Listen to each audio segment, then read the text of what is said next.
আচ্ছা, আমরা যাচ্ছি হচ্ছে ঐতিহাসিক সেই হারান মাঝির দোকান আমাদের কালীঘাটে। এই মিষ্টি দোকানটা আগেও আপনাদের দেখিয়েছি কিনা জানি না, এবার দেখে নিন। এই যে পুরোনো মাটির সব ধরনের মিষ্টি রয়েছে, কী খাওয়া যায় সেটা ওই তো ওইটা রয়েছে।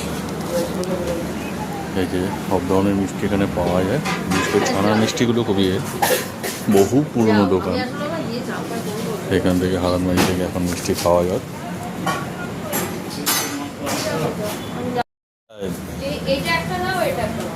এই যে এখন যেটা আসলো পান্তুয়া রেডিকুনি, হ্যাঁ দিয়ে নাও নাও নাও।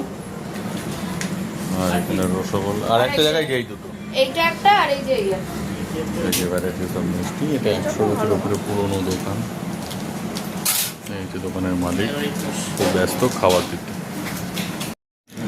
এইবার যেটা নিলাম সেটা হচ্ছে তালশাঁস, এখানকার প্রসিদ্ধ মিষ্টি। এটা একটা, এটা কত করে গো? এটা 20 টাকা একটা। তালশাঁসের দাম হচ্ছে 20 টাকা। কতটা টেস্টফুল, যেটা হলে ভালো হবে।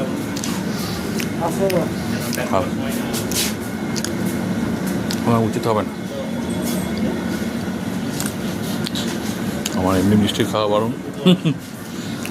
সব পাবে কার, সব মালিক এরা, সব দোকানের এরা কর্মচারী। কেমন ভালো? আমাদের খাওয়া হলো, এখন বেরোবো।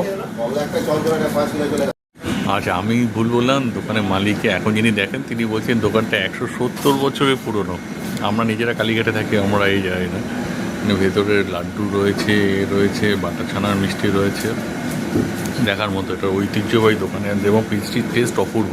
এটা হচ্ছে ঠিক কালীঘাট মন্দিরের থেকে আপনি টুয়ার্স যখন কালীঘাটের দিকে এই দিকে যাচ্ছেন, মেন রোডের দিকে যাচ্ছেন, বাঁ ফুটপাতে দুটো মিষ্টির দোকান আছে, তারই মাঝি দিয়ে সোজা রাস্তা। কাউকে জিজ্ঞেস করলেই বলে দেবে যে হারান মাঝির দোকান কোনটা। বলার দরকার নেই, সামনে কাউকে জিজ্ঞেস করে নিয়ে দেখে নেবে।